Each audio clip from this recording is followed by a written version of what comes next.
Party వర్ధిల్లాలి శ్రీభద్ర.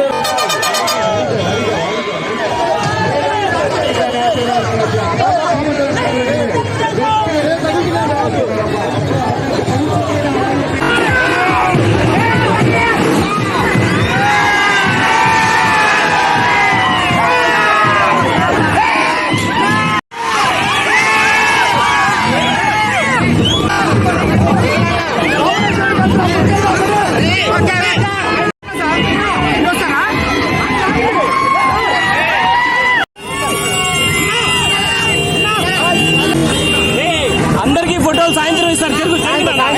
సాయంత్రం office దగ్గర రండి.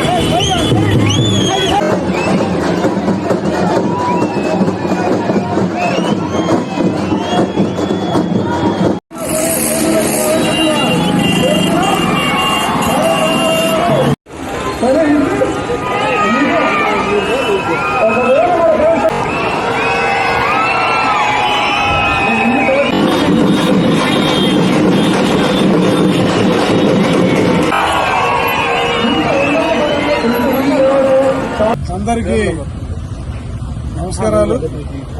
ఈ రోజున చీరాల్లో ఉన్నటువంటి తెలుగుదేశం పార్టీ నాయకులు కార్యకర్తలు, జనసేన నాయకులు కార్యకర్తలు, అలాగే బీజేపీ నాయకులు కార్యకర్తలు, వీళ్లతో పాటు ప్రజలు కూడా పెద్ద ఎత్తున ఈరోజు ఈ ర్యాలీలో పాల్గొన్నారు. చాలా సంతోషం. బహుశా ఎప్పుడు కూడా ఇంత గొప్ప ర్యాలీ జరిగి ఉండదు అని చెప్పి చాలా మంది కూడా చెప్తున్నారు. చాలా గొప్పగా జరిగింది. ఎక్కడ చిన్నపాటి డిస్టర్బెన్స్ కూడా చేయలేదు. చాలా చక్కగా చేయగలిగాం. ఇది మొత్తానికి కారణం క్యాడర్, ప్రజలు మనకి పెద్ద ఎత్తున పట్టం కట్టారు. ప్రజల మనసులో మనం ఉన్నాం.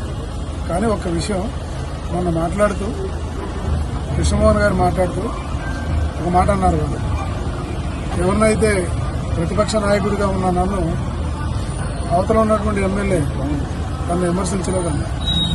ఈరోజు ప్రజలు మీ ఇద్దరిని అసహించుకునేటువంటి రోజు వచ్చింది. ఎందుకంటే మీరంతా కూడా ప్రజల యొక్క ధనమాన ప్రాణాలతో మీరు ఆడుకున్నారు. వీరిద్దరి గురించి ప్రజలకు అర్థమైపోయింది. ప్రజలకు నేను ఎక్కడ అపకారం చేయలే. వీళ్ళిద్దరూ అపకారాలు చేశారు. ఏం చేశారు ఏం చేయలేదు ప్రజలకు తెలిసిన సంగతి వాళ్ళిద్దరికి తెలుసు. కానీ నేను స్వచ్ఛందంగా నా యొక్క రూపాయిని నేను ఖర్చు పెట్టాను. వీళ్ళలాగా నేనేమి దోపిడీ చేయలేదు, ఇసుక అమ్ముకోలేదు, బియ్యం అమ్ముకోలేదు, ఎవరిని ఇబ్బంది పెట్టలేదు. నేను వచ్చిన దగ్గర నుంచి కూడా మా నాయకుడు చంద్రబాబు నాయుడు గారు నాకు ఏ ఆదేశాలు ఇచ్చారో ఆ పద్ధతి ప్రకారంగానే ఈ ఊళ్ళో ప్రజలందరినీ కలుపుకొని ముందుకెళ్తాను.